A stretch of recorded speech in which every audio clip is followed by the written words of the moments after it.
Hello friends, welcome to my channel. ಇವತ್ತಿಂದ ಏನಂದರೆ ಬೆಳಗ್ಗೆನೇ ಎದ್ದು ತಿಂಡಿ ಎಲ್ಲ ಮುಗಿಸ್ಕೊಂಡು ಅಮ್ಮನ ಮನೆಗೆ ಹೋಗೋಣ ಅಂತ ಹೋಗ್ತಾ ಇದ್ದೀನಿ. ಮನೇಲೇ ಇದ್ದು ನನಗೂ ಬೋರ್ ಆಗ್ತಾಯಿತ್ತು. ಆಲ್ಮೋಸ್ಟ್ 1 ವೀಕ್ ಇಂದ ಹೋಗೇ ಇರಲಿಲ್ಲ ನಾನು. ಹುಷಾರಿರಲಿಲ್ಲ, ಮತ್ತು ಹಬ್ಬದ ಕೆಲಸ ಅದು ಇದು ಆ ಥರನೇ ಇತ್ತು. ಫ್ರೆಂಡ್ಸ್, ಇವತ್ತಿನ ವಿಡಿಯೋದಲ್ಲಿ ಏನಂದರೆ ನಾನು ರೈತರು ಕಷ್ಟಪಟ್ಟರೆ ಎಷ್ಟು ಮಟ್ಟಿಗೆ ದುಡಿಬೋದು ಅನ್ನೋದನ್ನ ನಾನು ನಿಮಗೆ ಹೇಳ್ತೀನಿ. ಸಿಂಪಲ್ಲಾಗಿ ಹೇಳ್ತೀನಿ, ವಿಡಿಯೋ ಎಂಡ್ವರೆಗೂ ನೋಡಿ. ಸೊ ಅದನ್ನು ಹೇಳಬೇಕು ಅಂತಲೇ ನಂದು ಇವತ್ತಿನ ವಿಡಿಯೋ ಇಂಟೆನ್ಷನ್. ಹಾಗೆ ವ್ಲಾಗ್ ಮಾಡಿಕೊಂಡು ಕೂಡ ಅದು ಕೂಡ ಕ್ಲಿಪ್ಪಿಂಗ್ಸ್ ಹಾಕೋಣ ಅಂತ ಅಂದ್ಕೊಂಡಿದ್ದೀನಿ. ಅಂದರೆ ಮನ್ಸು ಮಾಡಿದ್ರೆ ಯಾವ ಥರ ಎಲ್ಲ ದುಡಿಬೋದು, ಕಷ್ಟಪಟ್ಟರೆ ಯಾವ ರೀತಿ ದುಡಿಬೋದು ಅಂತ. ಸೊ ಇವಾಗ ಬಂದು ಸ್ವಲ್ಪ ಎಲ್ಲ ಮಾತಾಡ್ಕೊಂಡು ಕುಂತಿದ್ವಿ. ಎಷ್ಟೊಂದು ದಿನ ಆಗಿಬಿಟ್ಟಿತ್ತು ಮಾತಾಡಿ.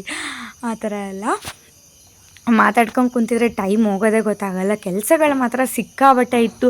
ಆಲ್ಮೋಸ್ಟ್ ಈಗ ಏನಂದರೆ ಎಷ್ಟೆಷ್ಟು ಬೇಕೋ ಅಷ್ಟು ಮಾತ್ರ ಜೋಡಿಸ್ಕೊಂಡಿದ್ದಾರೆ. ಇನ್ನೂ ಜೋಡಿಸ್ಕೊಳ್ಳೋ ಅಂಥದ್ದು ತುಂಬಾ ಇದೆ. ಅಕ್ಕನ ಮನೆಯದು ಐಟಮ್ಸ್ ಇದೆ, ನಮ್ಮದು ಹಳೆ ಮನೆಯದು ಐಟಮ್ಸ್ ಇದೆ. ತುಮಕೂರಲ್ಲಿ ಇದ್ವಲ್ಲ ನಾವು, ಆ ಮನೆಯದು ಕೂಡ ಐಟಮ್ಸ್ ಇದೆ. ಮತ್ತು ಅಜ್ಜಿ ಮನೆಯದು ಎಲ್ಲ 3 ಮನೆಯದು ಐಟಮ್ಸ್ ಎಲ್ಲ ಇದೇ ಮನೆಗೆ ಸೇರಬೇಕು. ಹಾಗಾಗಿ ಎಲ್ಲ ಜೋಡಿಸ್ಕೊಳ್ಳೋಕ್ಕೆ ತುಂಬಾ ಟೈಮ್ ಆಗುತ್ತೆ. ಸೊ ಅದೇ ಮಾತಾಡ್ತಾ ಆಮೇಲೆ ಈಚೆ ಕ್ಲೀನ್ ಮಾಡೋಣ ಅಂತ ಹೋದ್ವಿ. ಅದರಲ್ಲಿ ಅಕ್ಕ ಬೇರೆ ಸ್ವಲ್ಪ ಬಿದ್ದುಬಿಟ್ರು, ಹೊರಗಡೆ ಟೈಲ್ಸ್ ಸ್ಕಿಡ್ ಆಗಿಬಿಟ್ಟು ಸೈಡಲ್ಲಿ. ಸೊ ಹಾಗಾಗಿ ಹಾಸ್ಪಿಟಲ್ಗೆ ಹೋಗೋಣ ಅಂತ ಅಂದ್ಕೊಂಡು ಹೋಗ್ತಾ ಇದ್ದೀವಿ. ಸ್ವಲ್ಪ ಗಾಯ ಆಗಿತ್ತು. ಹಾಗಾಗಿ ಏನಂದರೆ ನಮ್ಮೂರಲ್ಲಿ ಯಾರಿಗೇನೇ ಹುಷಾರಿಲ್ಲ ಅಂದರೂ ಇದೇ ಗೌರ್ಮೆಂಟ್ ಹಾಸ್ಪಿಟಲ್ಗೆ ಹೋಗೋದು. ಬೇರೆ ಹಾಸ್ಪಿಟಲ್ಸು ಇದೆ, ಬಟ್ ಏನಂದರೆ ಇದೊಂಥರ ಮುಂಚೆಯಿಂದನೂ ಎಲ್ಲರೂ ಇಲ್ಲಿಗೆ ಹೋಗೋದು. ಇಲ್ಲಿ ತುಂಬಾ ಚೆನ್ನಾಗಿ ಟ್ರೀಟ್ ಮಾಡ್ತಾರೆ. ಯಾವುದೇ ರೀತಿ ಗೌರ್ಮೆಂಟ್ ಹಾಸ್ಪಿಟಲ್ ಅಂತ ಅನಿಸೋದೇ ಇಲ್ಲ. ಮತ್ತು ಅಷ್ಟು ಕ್ಲೀನಾಗಿದೆ, ಅಷ್ಟು ಚೆನ್ನಾಗಿ ಟ್ರೀಟ್ ಮಾಡ್ತಾರೆ. ಏನೇ ಟ್ರೀಟ್ಮೆಂಟ್ ಕೊಟ್ಟರು ಅದು ಚೆನ್ನಾಗಿ ವರ್ಕ್ ಆಗುತ್ತೆ, ಜನಗಳಿಗೆ ವಾಸಿ ಆಗುತ್ತೆ. ನೋಡ್ಬೋದು, ಇವಾಗ ಹಾಸ್ಪಿಟಲಿಗೆ ಬಂದ್ವಿ. ನನಗೂ ಹುಷಾರಿರಲಿಲ್ಲ. ಏನಂದರೆ ಏನೇ ಒಂದು ಜ್ವರ ಬಂದ್ರೂ ಅಷ್ಟೇ, ಏನು ಹುಷಾರಿಲ್ಲ ಅಂದರೆ ಅಷ್ಟೇ ಒಂದು ಇಂಜೆಕ್ಷನ್ ಕೊಡ್ತಾರೆ. ಸೊ ಅದಾದಮೇಲೆ ಆಟೋಮೆಟಿಕಲಿ ಸರಿ ಆಗುತ್ತೆ. ಮತ್ತು ಮಾತ್ರೆಗಳು ಅಲ್ಲೇ ಕೊಡ್ತಾರೆ. ಸೊ ನನಗೂ ಇದು ಮದುವೆ ಆದಾಗಿಂದ ರೂಢಿ ಆಗಿದೆ. ಏನಾದರೂ ಸ್ವಲ್ಪ ಹುಷಾರಿಲ್ಲ ಅಂದರೆ ಇಲ್ಲಿ ಹೋಗೋದು, ಇಂಜೆಕ್ಷನ್ ಕೊಡ್ಸ್ಕೊಂಬರೋದು, ಸರಿ ಆಗೋದು. ಸೊ ಇವತ್ತು ಸಂಡೇ ಆಗಿದ್ದರಿಂದ ಜನ ಇರಲಿಲ್ಲ, ಆರಾಮಾಗಿ ಹೋಗಿ ತೋರಿಸ್ಕೊಂಬಂದ್ವಿ. ಬರುವಾಗ ಮಳೆ ಇರಲಿಲ್ಲ, ಈಗ ಹೋಗುವಾಗ ಮಳೆ ಸಿಕ್ಕಾಬಟ್ಟೆ. ಮತ್ತು ಫ್ರೆಂಡ್ಸ್, ಏನು ಗೊತ್ತಾ, ಈಗ ಹೊಸ ಮನೆ ಅಲ್ವಾ, ಏನೇನಾದರೂ ಚೆನ್ನಾಗಿ ಬುಕ್ ಮಾಡಿ ಮೀಶೋಯಿಂದ ಎಲ್ಲ ಬುಕ್ ಮಾಡಿ ಆರ್ಡರ್ ಮಾಡಿ ನೀಟಾಗಿ ಆರ್ಗನೈಸ್ ಮಾಡ್ತಾ ಇದ್ದೀವಿ. ಆರ್ಗನೈಸ್ ಎಲ್ಲ ಆದಮೇಲೆ ತೋರಿಸ್ತೀನಿ ನಾನು ನಿಮಗೆ. ಇನ್ನೂ ಒಂದೊಂದಾಗಿ ಎಲ್ಲ ಆರ್ಡರ್ ಮಾಡ್ತಾ ಇರೋದು ಎಲ್ಲ ಆದಮೇಲೆ ನಾನು ತೋರಿಸೋಣ ಅಂತ ಅಂದ್ಕೊಂಡಿದ್ದೀನಿ. ಏನೇನು ಮೀಶೋಯಿಂದ ತರಿಸಿದ್ದೀವಿ ಮತ್ತು ಎಲ್ಲಿ ಯಾವ ಥರ ಆರ್ಗನೈಸ್ ಮಾಡಿದ್ದೀವಿ ಅಂತ ನಮ್ಮ ಮನೆಗೆ. ಮನೆ ಏನಂದರೆ ಸಿಂಪಲ್ಲಾಗೇ ಇದ್ರೂ ತುಂಬ ಚೆನ್ನಾಗಿ ಪ್ಲ್ಯಾನ್ ಮಾಡಿ ಕಟ್ಟಿರೋದ್ರಿಂದ, ಇಂಜಿನಿಯರ್ ಹತ್ರ ಪ್ಲ್ಯಾನ್ ಮಾಡಿ ಕಟ್ಟಿಸಿರೋದು. ಹಾಗಾಗಿ ಅದಕ್ಕೆ ನೀಟಾಗಿ ಆರ್ಗನೈಸ್ ಮಾಡಬೇಕು. ಮನೆ ತಕ್ಕನಾಗೆ ಆರ್ಗನೈಸ್ ಮಾಡಿದ್ರೇ ಲುಕ್ಕು. ಸೊ ಏನಂದರೆ ಇಂಟೀರಿಯರ್ಸ್ ಎಲ್ಲ ಇನ್ನೂ ಮಾಡಿಸಿಲ್ಲ. TV ಯೂನಿಟ್ ತರ್ತಾರೆ, ಮತ್ತು ಡ್ರೆಸ್ಸಿಂಗ್ ಟೇಬಲ್ ಇದೆ, ವಾರ್ಡ್ರೋಬ್ ಆ ಥರದ್ದೆಲ್ಲ ತಂದ್ಕೋತಾರೆ. ಇವಾಗ ತಂದ್ಕೋಬೇಕು. ಅದು ಬಿಟ್ಟರೆ ಕಿಚನ್ಗೆಲ್ಲ ಇಂಟೀರಿಯರ್ಸ್ ಮಾಡಿಸಿಲ್ಲ, ಯಾಕಂದರೆ ಅದು ತುಂಬ ಲಾಸ್ಟಿಂಗ್ ಬರಲ್ಲ ಅಂತ ಮಾಡಿಸಿಲ್ಲ. ಶೆಲ್ಫ್ಗಳನ್ನೇ ಜಾಸ್ತಿ ಮಾಡಿಸಿದ್ದಾರೆ. ಸೊ ಅದೇ ಥರ ಇಷ್ಟ. ಇಂಟೀರಿಯರ್ಸ್ ಕಿಚನಲ್ಲಿದ್ದರೆ ಯಾವ ರೀತಿ ಅಂದರೆ ಅದನ್ನು ತುಂಬ ಚೆನ್ನಾಗಿ ಮೇಂಟೆನೆನ್ಸ್ ಮಾಡಬೇಕಾಗತ್ತೆ. ಎಲ್ಲ ಪಾತ್ರೆಗಳನ್ನ ಒಣಗಿಸ್ಬಿಟ್ಟೆ ಫುಲ್ ಡ್ರೈ ಮಾಡಿ ಇಡೋದು, ಆ ಥರ ಎಲ್ಲ ಮಾಡಬೇಕಾಗತ್ತೆ. ಇವಾಗ ಏನಾದರೂ 2 ಆರ್ಡರ್ ಮಾಡಿದ್ವಿ, ಅದು ಬಂದಿತ್ತು. ಇದೇನಪ್ಪ ಅಂದರೆ ಮೊಬೈಲ್ ಸ್ಟ್ಯಾಂಡು. ಮೊಬೈಲ್ ಚಾರ್ಜ್ ಹಾಕಿದ್ಮೇಲೆ ಕೆಳಗೆ ಬೀಳುತ್ತೆ ಅಂದ್ಬಿಟ್ಟು ಇದನ್ನು ಗೋಡೆಗೆ ಸ್ಟಿಕ್ ಮಾಡಿಬಿಟ್ಟು ಇಡೋದು ಇದೊಂದು. ಮತ್ತು ಇನ್ನೊಂದು ನಾನು ಆವಾಗಲೇ ಅನ್ಬಾಕ್ಸಿಂಗ್ ಮಾಡಿದ್ದು ಹೆಂಚ್ಗಳು ಇಡೋದು. ದೋಸೆ ಹೆಂಚು, ಚಪಾತಿ ಹೆಂಚು, ರೊಟ್ಟಿ ಹೆಂಚು ಆ ಥರ ಎಲ್ಲ ಇರುತ್ತಲ್ಲ, ಹೆಂಚ್ಗಳನ್ನ ಜೋಡಿಸೋ ಸ್ಟ್ಯಾಂಡು. ಚೆನ್ನಾಗಿದೆ. ನಮ್ಮದು ಏನು ಪ್ರೈಸ್ ಕೊಟ್ಟಿದ್ವಿ ಅದಕ್ಕೆ ಚೆನ್ನಾಗಿ ಸೂಟ್ ಆಯಿತು, ಕರೆಕ್ಟ್ ಪ್ರೈಸ್ ಕೊಟ್ಟಿದ್ವಿ. ಅದಾದಮೇಲೆ ನಾನು ಮನೆಗೆ ಬಂದು ಸ್ವಲ್ಪ ಹೊತ್ತು ಕುತ್ಕೊಂಡು ನಮ್ಮ ಮರದಲ್ಲೇ ಪಪ್ಪಾಯ ಇತ್ತು. ಹಾಗಾಗಿ ಪಪ್ಪಾಯ ಹಂಗೆ ತಿನ್ನೋಕ್ಕೆ ಇಷ್ಟ ಆಗಲ್ಲ, ಬೋರ್ ಆಗಿಬಿಟ್ಟಿದೆ ಹಂಗೆ ತಿಂದು. ತುಂಬ ಚೆನ್ನಾಗಿತ್ತು, ಟೇಸ್ಟಿಯಾಗಿತ್ತು. ಅದನ್ನೆಲ್ಲ ಸೈಡ್ ಸಿಪ್ಪೆ ಎಲ್ಲ ಪೀಲ್ ಮಾಡಿಬಿಟ್ಟು ಒಂದು ಅರ್ಧ ಪಪ್ಪಾಯನ ನಾನು ಈ ಥರ ಸ್ಮ್ಯಾಶ್ ಮಾಡಿ ಇಟ್ಕೊಂಡೆ. ಅದಕ್ಕೆ ಕಾಯಿ ಬೆಲ್ಲ ಹಾಕ್ಬಿಟ್ಟು ತಿಂತೀವಿ. ಏನಂದರೆ ಬರೀ ಹಾಗೆ ತಿಂದು ಯಾರಿಗೆ ಇಷ್ಟ ಇರಲ್ಲ ಹಂಗೆ ತಿನ್ನೋಕ್ಕೆ ಅವರು ಈ ರೀತಿ ಟ್ರೈ ಮಾಡಿ. ನನಗಂತೂ ಪಪ್ಪಾಯ ಹಂಗೆ ತಿನ್ನೋಕ್ಕೆ ಸ್ವಲ್ಪನೂ ಇಷ್ಟ ಇಲ್ಲ.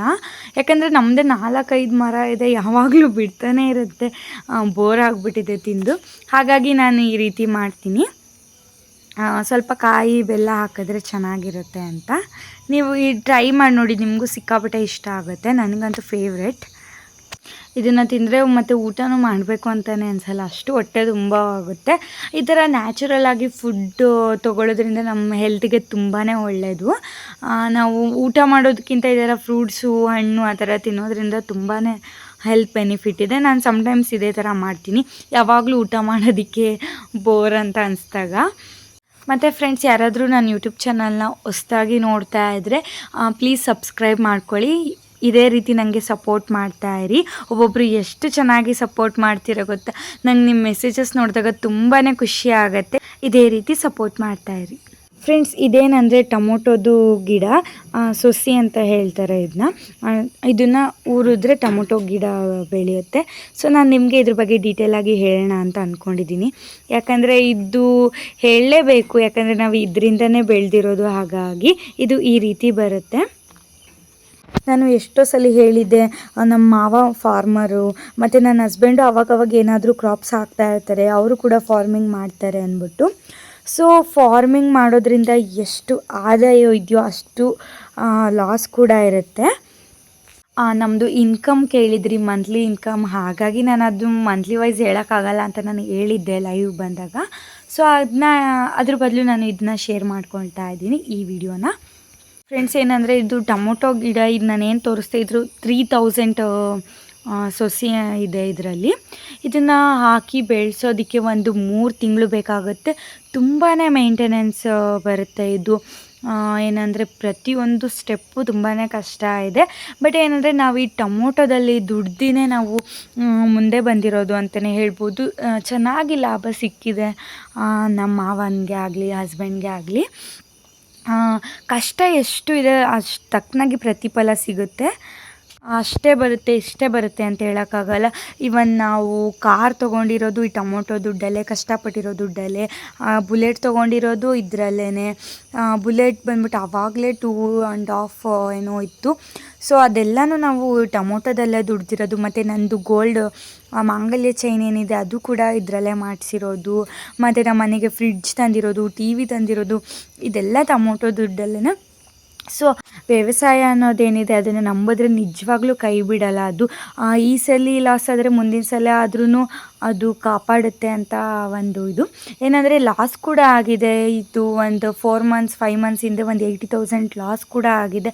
ಸೊ ಪ್ರಾಫಿಟು ಇರುತ್ತೆ, ಲಾಸು ಇರುತ್ತೆ ಲೈಫಲ್ಲಿ. ಇದೇ ರೀತಿ ಇನ್ಕಮ್ ಬರುತ್ತೆ ಅಂತೆಲ್ಲ ಏನು ಹೇಳೋಕ್ಕಾಗಲ್ಲ. ನಾನು ಇನ್ಮೇಲೆ ತೋರಿಸೋಣ ಅಂತ ಅಂದ್ಕೊಂಡಿದ್ದೀನಿ. ಇದಕ್ಕೆ ಏನೇನೆಲ್ಲ ನಾವು ಕೇರ್ ಮಾಡ್ತೀವಿ ಅದನ್ನೆಲ್ಲ ಕೂಡ. ಇದನ್ನು ನೋಡಿ, ಅವರು ಕೆಲಸದವರೆಲ್ಲ ಬೇಕಾಗ್ತಾರೆ, ತುಂಬ ಖರ್ಚಿರುತ್ತೆ. ಮತ್ತು ಅದೇನು ಒಂದು ಬೆಳೆನ ನಂಬ್ಕೊಂಡ್ಮೇಲೆ ಖರ್ಚಿರುತ್ತೆ, ಅದ್ರ ತಕ್ಕನಾಗೇ ಈ ಥರ ಕೆಲಸದವ್ರನ್ನೆಲ್ಲ ಕರ್ಸ್ಕೋಬೇಕಾಗುತ್ತೆ. ಅವ್ರಿಗೆಲ್ಲ ದಿನಕ್ಕೆ ಇಷ್ಟು ಅಂದ್ಬಿಟ್ಟು ಕರ್ಕೋಬೇಕು. ಮತ್ತು ಅವ್ರಿಗೆ ಊಟ ಎಲ್ಲ ಇಲ್ಲೇ ಇರುತ್ತೆ. ಓಕೆ, ಈ ವಿಡಿಯೋದಲ್ಲಿ ಇಷ್ಟು ಸಾಕು ಅಂತ ಅಂದ್ಕೊತೀನಿ. ಮತ್ತು ನಾನು ಇನ್ನು ವೀಡಿಯೋಸಲ್ಲಿ ಇದ್ರ ಬಗ್ಗೆ ಹೇಳ್ತೀನಿ. ನಾವೇನೇನು ಕ್ರಾಪ್ಸ್ ಮಾಡ್ತೀವಿ ಮತ್ತು ಅದನ್ನ ಹೇಗೆ ಮೇಂಟೆನೆನ್ಸು, ಮತ್ತು ಅದರಿಂದ ಇನ್ಕಮ್ ಎಷ್ಟು, ಲಾಸ್ ಎಷ್ಟಾಯಿತು ಆ ಥರ ಎಲ್ಲ ಶೇರ್ ಮಾಡೋಣ ಅಂತ ಅಂದ್ಕೊಂಡಿದ್ದೀನಿ. ನೋಡೋಣ ಆ ಥರ ವಿಡಿಯೋ ಯಾರಿಗೆ ಇಷ್ಟ ಆಗ್ಬೋದು ಅಂತ. ಫ್ರೆಂಡ್ಸ್, ನಾನು ಹೇಳಿದ್ದನ್ನ ಯಾವುದೇ ರೀತಿ ತಪ್ಪಾಗಿ ತಿಳ್ಕೊಬೇಡಿ.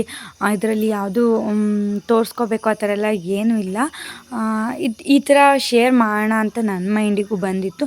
ಮತ್ತು ಅದೇ ಥರ ನಿಮಗೂ ಇನ್ಕಮ್ ಅಂತ ಹೇಳಿ ಅಂತ ಕಮೆಂಟ್ ಮಾಡಿರಿ. ಹಾಗಾಗಿ ನಾನು ಹೇಳಿದ್ದು ಅಷ್ಟೇ. ಇದರಲ್ಲಿ ಯಾವುದೇ ರೀತಿ ಬೇರೆ ಇಂಟೆನ್ಷನ್ ಏನೂ ಇಲ್ಲ. ಓಕೆ ಫ್ರೆಂಡ್ಸ್, ನಾನು ಈ ವಿಡಿಯೋನ ಇಲ್ಲಿಗೆ ಎಂಡ್ ಮಾಡ್ತೀನಿ. ನಾನು ಹೇಳ್ದೆ ಅಲ್ವಾ ಕೆಲಸಕ್ಕೆಲ್ಲ ಬೇಕಾಗ್ತಾರೆ ಅಂತ ಅಂದ್ಬಿಟ್ಟು. ಅವ್ರಿಗೆ ಊಟ ಎಲ್ಲ ಮನೆಯಲ್ಲೇ ಮಾಡೋದು ಅಂತಲೂ ಹೇಳಿದೆ ನಾನು. ಅಜ್ಜಿ ಎಲ್ಲ ಪ್ರಿಪೇರ್ ಮಾಡ್ತಾರೆ ಅವ್ರಿಗೇ. ಸೊ ತುಂಬ ಕಷ್ಟ ಇರುತ್ತೆ. ಇನ್ಮೇಲೆ ಈ ಇನ್ಫಾರ್ಮೇಷನ್ಸ್ ಹೇಳ್ತೀನಿ. ಓಕೆ, ನಾನು ಈ ವಿಡಿಯೋನ ಇಲ್ಲಿಗೆ ಎಂಡ್ ಮಾಡ್ತಾಯಿದ್ದೀನಿ. ಮತ್ತು ಹೊಸ ವೀಡಿಯೋಸಲ್ಲಿ ಸಿಗ್ತೀನಿ. ಯಾವ ಥರ ವೀಡಿಯೋಸ್ ಬೇಕು ಅಂತ ನನಗೆ ಕಮೆಂಟ್ ಮಾಡಿ ಹೇಳಿ. ಮತ್ತು ಸಬ್ಸ್ಕ್ರೈಬ್ ಮಾಡ್ಕೊಳ್ಳೋದನ್ನ ಮರಿಬೇಡಿ. ಹೀಗೆ ನನಗೆ ಸಪೋರ್ಟ್ ಮಾಡ್ತಾಯಿರಿ ಅಂತ ಹೇಳ್ತೀನಿ. ಓಕೆ ಫ್ರೆಂಡ್ಸ್, ಬಾಯ್ ಬಾಯ್.